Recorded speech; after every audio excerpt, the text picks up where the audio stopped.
Assalamualaikum warahmatullahi wabarakatuh. Waalaikumsalam warahmatullahi wabarakatuh. Bismillahirrahmanirrahim. Alhamdulillahirabbil alamin wa bihi nasta'inu ala umurid dunya waddin. Wassalatu wassalamu ala asrafil anbiya'i wal mursalin wa ala alihi wa ashabihi ajmain. Asyhadu an la ilaha illallah wa asyhadu anna Muhammadan abduhu wa rasuluh la nabiyya ba'dah. Allahumma salli wa sallim wa barik ala sayyidina Muhammad wa ala ali sayyidina Muhammad. Amma ba'du. Wa qala ta'ala fil Qur'anil Karim, a'udzu billahi minasy syaithanir rajim. Bismillahirrahmanirrahim. Ya ayyuhalladzina amanu kutiba alaikumusiyam kama kutiba alal ladzina min qablikum la'allakum tattaqun. Al-ayah. Wa qala Rasulullah sallallahu alaihi wasallam, man fariha bidukhulir Ramadan haramullahu alaihi niran. Al-hadis. Sadaqallahul adzim wa sadaqa rasulul karim. Pertama-tama marilah kita panjatkan bersyukur kehadirat Allah Subhanahu wa taala yang mana pada hari ini kita masih diberi kekuatan lahir batin oleh Allah, diberi kesehatan jasmani dan rohani oleh Allah, sehingga kita masih mampu untuk menjalankan puasa pada hari ini. Para hadirin pemirsa di studio maupun di rumah, para hamba Allah yang masih dirahmati oleh Allah, pada kali ini saya akan memaparkan tafsir Al-Quran tentang puasa, yang mana tafsir tersebut terdapat dalam Al-Quran surat Al-Baqarah, surat yang kedua, ayat yang ke-183, yang mana tafsir Al-Quran tersebut saya ambil dari tafsir Jalalain yang bunyinya a'udzubillahi minasyaitonir rajim. Bismillahirrahmanirrahim. Ya ayyuhalladzina amanu kutiba alaikumusiyam kama kutiba alal ladzina min qablikum la'allakum tattaqun. Sadaqallahul adzim. Di dalam tafsir ini menerangkan tentang puasa, yang mana puasa itu diwajibkan oleh Allah bagi orang-orang yang beragama Islam. Yang mana tafsir ini diawali dengan kata-kata, dengan kalimat ya ayyuhalladzina amanu, wahai orang-orang yang beriman. Di dalam tafsir Al-Quran, kalau suatu ayat yang diawali dengan kalimat ya ayyuhalladzina amanu, itu sudah tentu bahwa ayat tersebut diturunkan oleh Allah di Madinah, yang dinamakan surat Madaniyah. Yang mana surat Madaniyah ini diawali dengan kalimat ya ayyuhalladzina amanu. Suatu ayat yang diawali dengan kalimat atau perkataan ya ayyuhalladzina amanu pasti nanti merupakan suatu perintah atau suatu perintah dari Allah atau larangan dari Allah yang sangat berat sekali untuk kita laksanakan. Contoh ya ayyuhalladzina amanu kutiba alaikumusiyam, wahai orang-orang yang beriman, diwajibkan bagi kamu semua untuk berpuasa. Puasa itu kalau tidak orang beriman dan bertakwa tidak mampu untuk menjalankan. Ya ayyuhalladzina amanu aqimis shalah, hai orang-orang yang beriman, diwajibkan bagi kamu untuk sholat, untuk menjalankan sholat itu. Sholat itu kalau tidak orang beriman, tidak orang bertakwa, sulit untuk menjalankannya. Ya ayyuhalladzina amanu la tulhikum amwalukum wala auladukum an dzikrillah. Hai orang-orang yang beriman, janganlah membuat harta bendamu, dan anak-anak keturunan menjadi kamu ogah untuk menjalankan ibadah kepada Allah. Sulit untuk kita tinggalkan. Karena apa? Karena diawali dengan kalimat ya ayyuhalladzina amanu.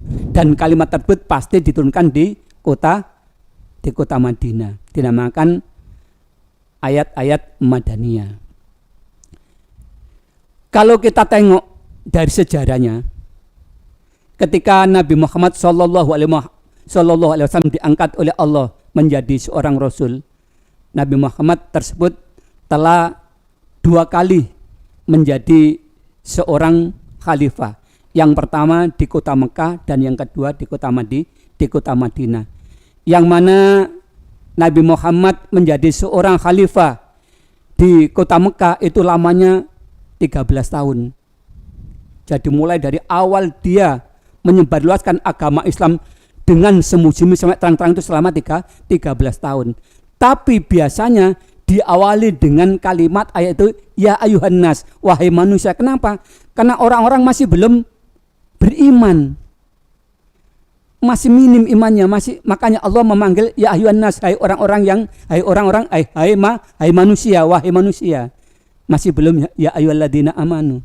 Tapi ketika Nabi Muhammad hijrah ke Madinah, turunlah suatu ayat-ayat yang di Madinah itu selama 10 tahun berbunyi dan diawali dengan tadi ya ayyuhalladzina amanu. Karena apa? Karena di Madinah orang-orang sudah tebal imannya, sudah banyak menjalankan perintah-perintah Allah, maka dipanggil oleh Allah ya ayyuhalladzina amanu.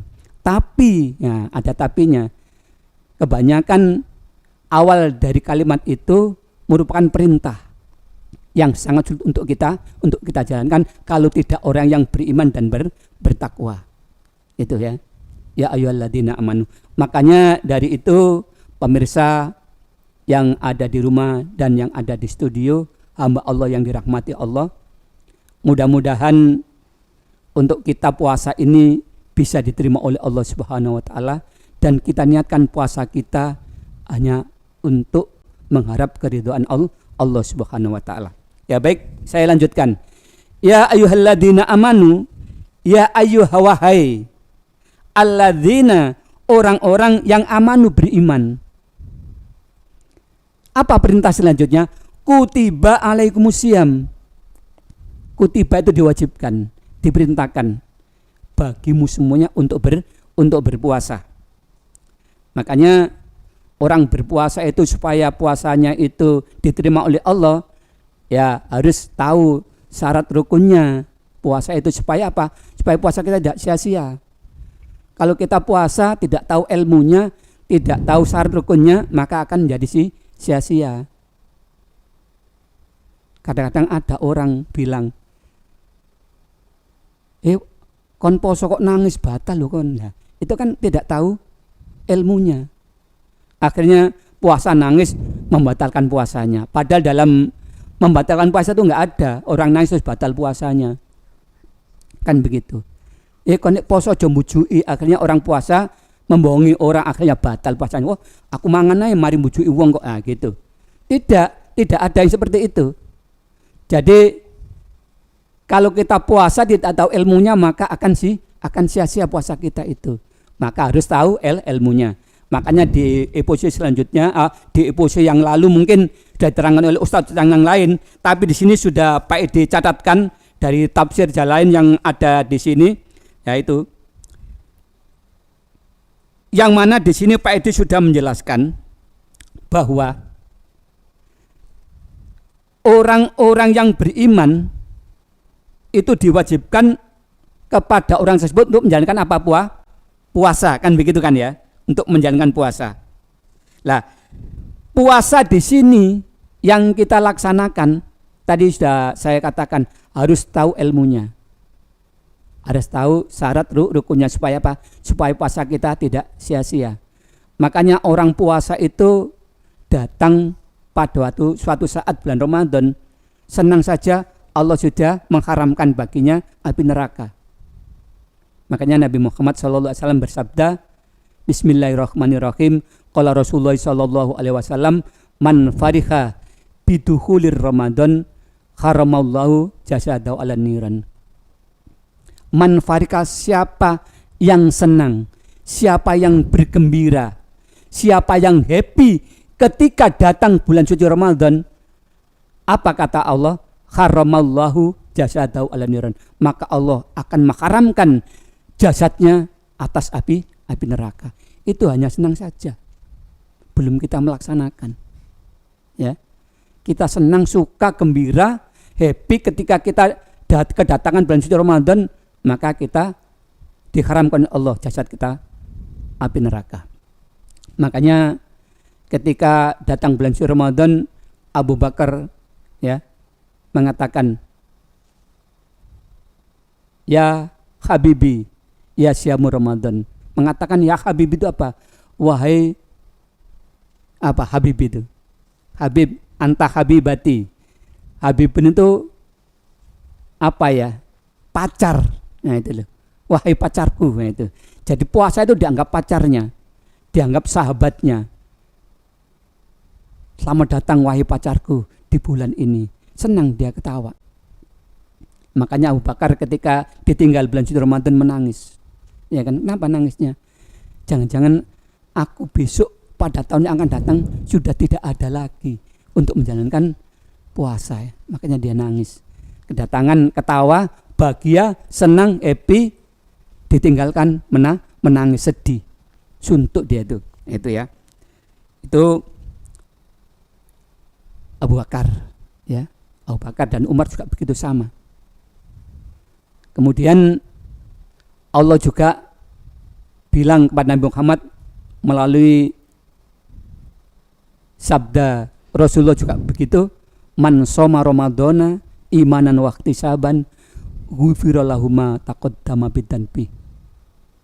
Man shoma ramadhana, barang siapa yang berpuasa di bulan Ramadan imanan wa ihtisaban. Iman itu karena apa? Karena iman, karena ikhlas. Wa ihtisaban karena perhitungan. Ghufira lahu ma taqaddama min dzanbi. Maka Allah akan mengampuni dosa-dosa orang itu dan dosa-dosa yang telah lalu. Coba itu bulan suci Ramadan. Makanya di sini diwajibkan bagi orang yang beriman. Kalau tidak, orang beriman tidak akan mampu untuk menjalankan puasa tersebut. Ya ayyuhalladzina amanu kutiba alaikumusiyam kama kutiba alal ladzina min qablikum. Seperti diwajibkan bagi orang-orang sebelum kamu Muhammad. Jadi nabi-nabi sebelum Muhammad itu juga puasa sama dengan Nabi Muhammad ada. Maka terkenal dengan puasa Nabi Daud itu ya. Satu hari puasa, satu hari tidak, satu hari puasa, satu hari, tapi terus ya. Kalau nanti tidak puasa batal ya mulai nol lagi. Itu puasa Nabi Daud. Jadi puasa Nabi Muhammad itu diwajibkan seperti puasa-puasa nabi yang terdahulu. Supaya apa? La'allakum tattaqun, supaya kamu menjadi orang yang takwa.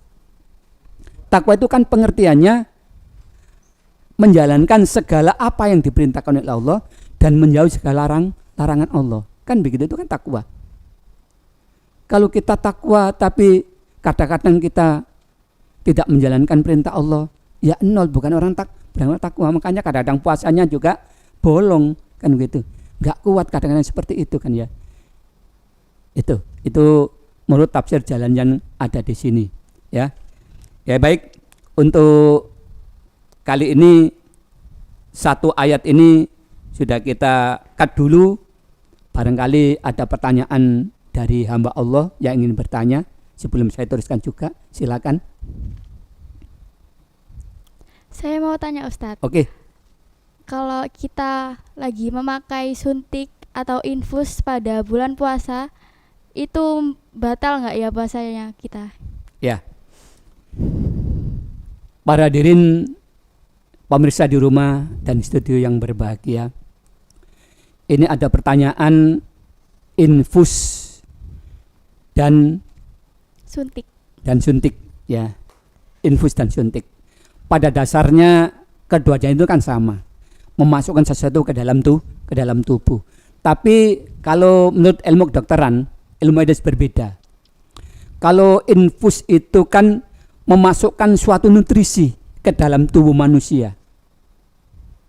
supaya tidak lapar, supaya tidak dahaga. Orang yang terkena infus itu tidak merasa lapar dan tidak merasa dahaga. Ya. Tapi memasukkannya tidak melalui lubang-lubang yang tidak dibolehkan oleh agama Islam. Makanya kalau kita puasa, kemasukan air ke telinga kita kan batal. Kalau kita puasa, kemasukan air lewat hidung sampai tenggorokan itu kan batal. Ya, kita puasa, kemudian kita minum lah lewat lubang mulut kan batal.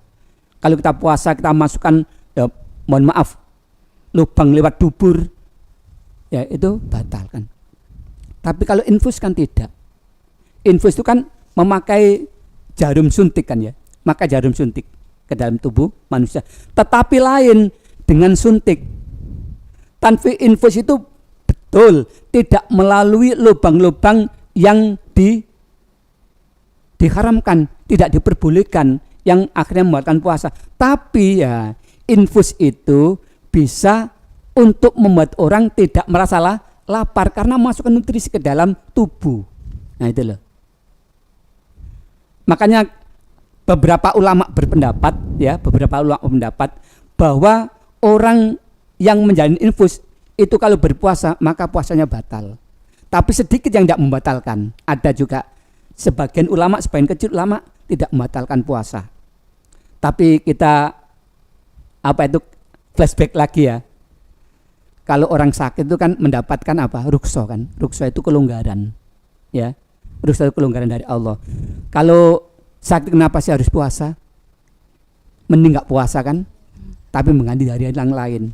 Kenapa kita puasa tapi terus kita infus? Kita ragu-ragu akhirnya nanti membatalkan puasa. Puasa kita yang kita jalankan akhirnya sia-sia. Lebih baik tidak puasa. Kan begitu kan ya. Kita sakit kok. Jadi dalam agama Islam itu kita dapat rukso. Rukso itu apa? Kelonggaran, keringanan. Lebih baik gak puasa, mengganti aja pada hari yang lain. Tapi lain dengan suntik. Ya, kita sakit disuntik. Suntik itu kan nggak memasukkan zat makanan atau nutrisi ke dalam tubuh, itu hanya memasukkan obat kan. Tapi lain dari lubang yang tidak diperbolehkan itu.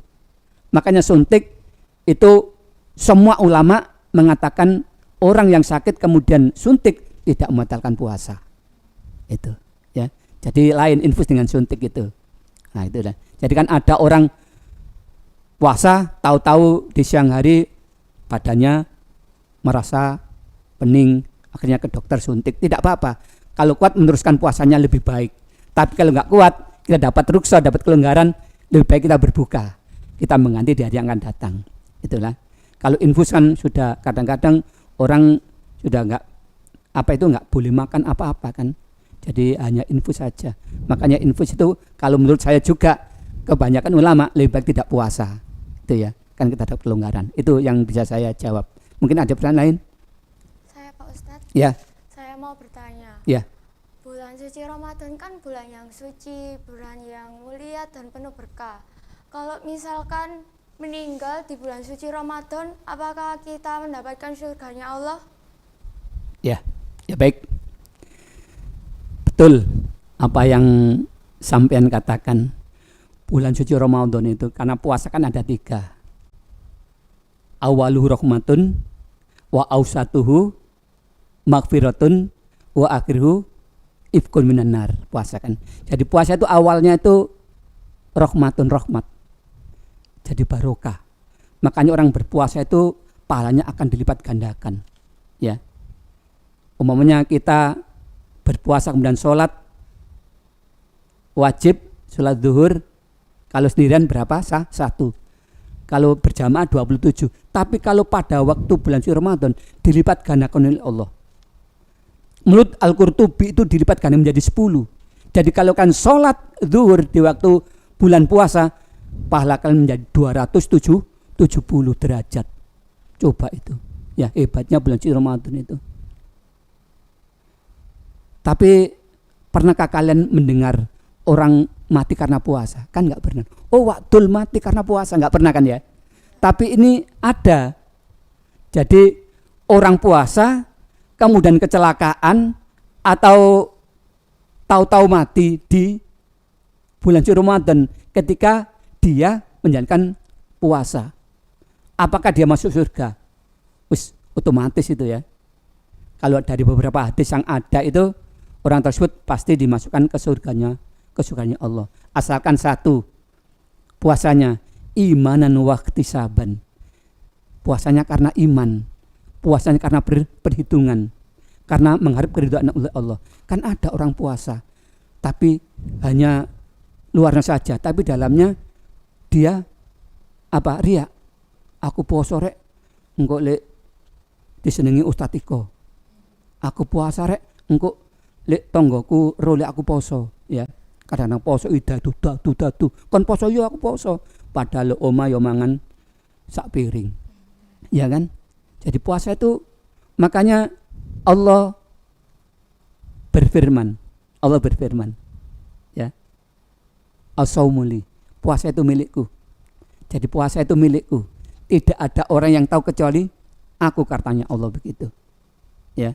Jadi yang tahu kamu puasa tidak itu hanya Allah. Tahu tak di kamu puasa, padahal kamu tadi jam 6 makan di rumah, kan nggak tahu kan ya.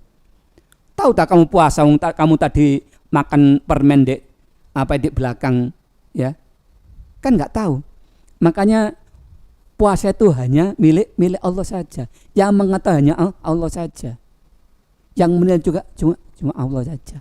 Makanya Allah itu mengatakan, siapa yang berpuasa akan aku masukkan ke surgaku. Itu pasti. Itu ya. Demikian. Mungkin ada pertanyaan lain? Sudah? Ya. Saya kira cukup sekian saja. Mudah-mudahan apa yang saya berikan ini bisa ada guna dan manfaatnya sehingga menambah wawasan kita. Amin amin ya rabbal alamin. Akhirul kalam, wabillahi taufiq wal hidayah, wabiridul wal inayah. Wassalamualaikum warahmatullahi wabarakatuh. Warahmatullahi wabarakatuh.